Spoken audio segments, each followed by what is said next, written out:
जय माता दी।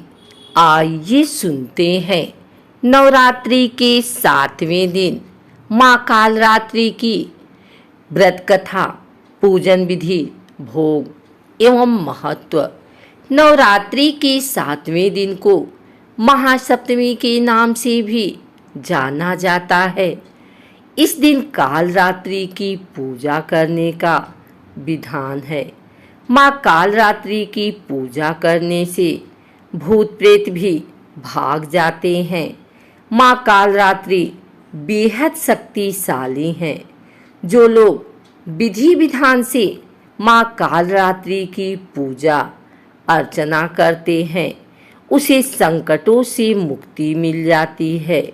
इसीलिए इन्हें शुभंकरी माता के नाम से भी पुकारते हैं।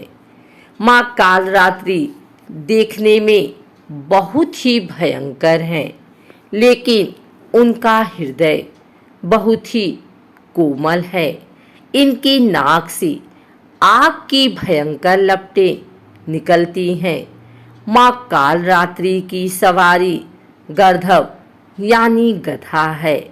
माँ कालरात्रि का दायां हाथ हमेशा ऊपर की ओर उठा रहता है।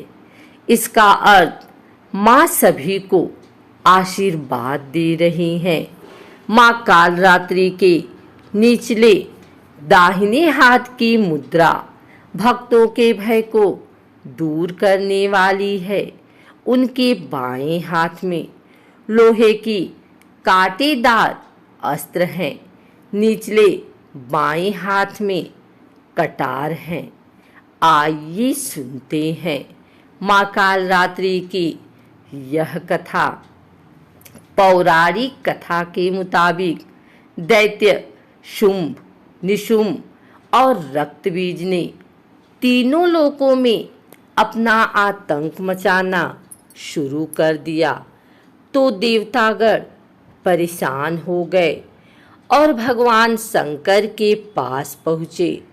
तब भगवान शंकर ने देवी पार्वती से राक्षसों का वध कर अपने भक्तों की रक्षा करने के लिए कहा।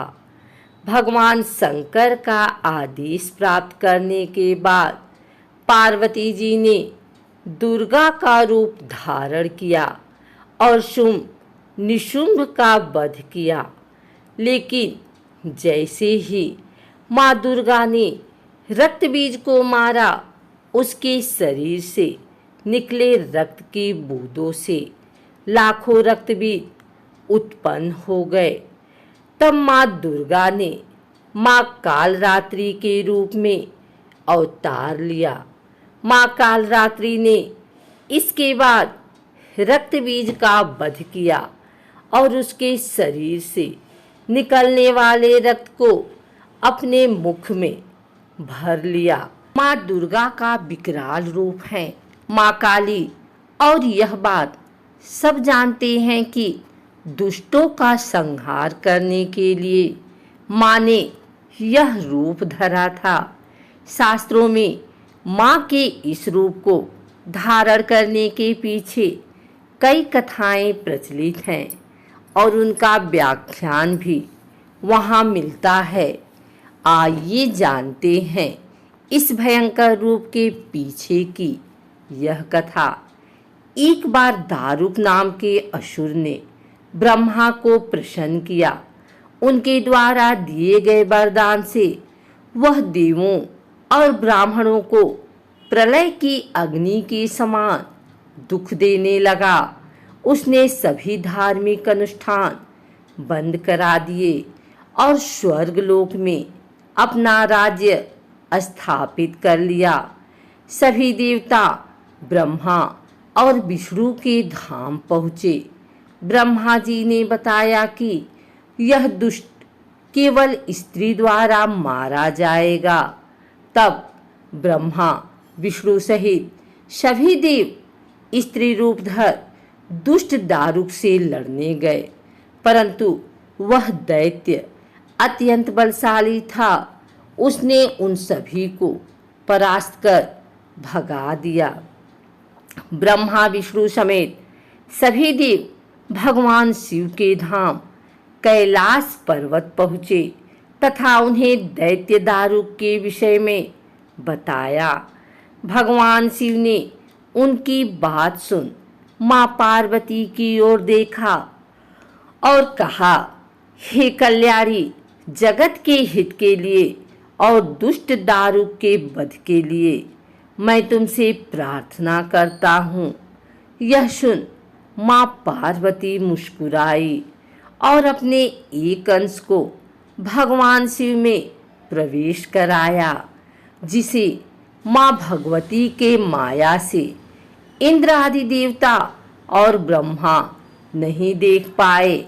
उन्होंने देवी को शिव के पास बैठे देखा। माँ भगवती का वह अंश भगवान शिव के शरीर में प्रवेश कर उनके कंठ में स्थित विष से अपना आकार धारण करने लगा। विष के प्रभाव से वह काले वर्ण में परिवर्तित हुआ। भगवान शिव ने उस अंश को अपने भीतर महसूस कर अपना तीसरा नेत्र खोला। उनके नेत्र द्वारा भयंकर विकराल रूपी काले वर्ण वाली माँ काली उत्पन्न हुई। माँ काली के ललाट में तीसरा नेत्र और चंद्र रेखा थी। कंठ में कराल विष का चिन्ह था और हाथ में त्रिशूल व नाना प्रकार के आभूषण व वस्त्रों से वह सुशोभित थी। माँ काली के भयंकर व विशाल रूप को देखकर देवता और सिद्ध लोग भागने लगे। माँ काली ने केवल हुंकार मात्र से दारुक समेत सभी असुर सेना जलाकर भस्म कर दी। माँ के क्रोध की ज्वाला से संपूर्ण लोक जलने लगा। उनके क्रोध से संसार को जलते देख भगवान शिव ने एक बालक का रूप धारण किया। शिव शमशान में पहुँचे और वहाँ लेट कर रोने लगे। जब माँ काली ने शिव रूपी उस बालक को देखा तो वह उनके उस रूप से मोहित हो गई। वात्सल्य भाव से उन्होंने शिव को अपने हृदय से लगा लिया तथा अपने स्तनों से उन्हें दूध पिलाने लगी। भगवान शिव ने दूध के साथ ही उनके क्रोध का भी पान कर लिया।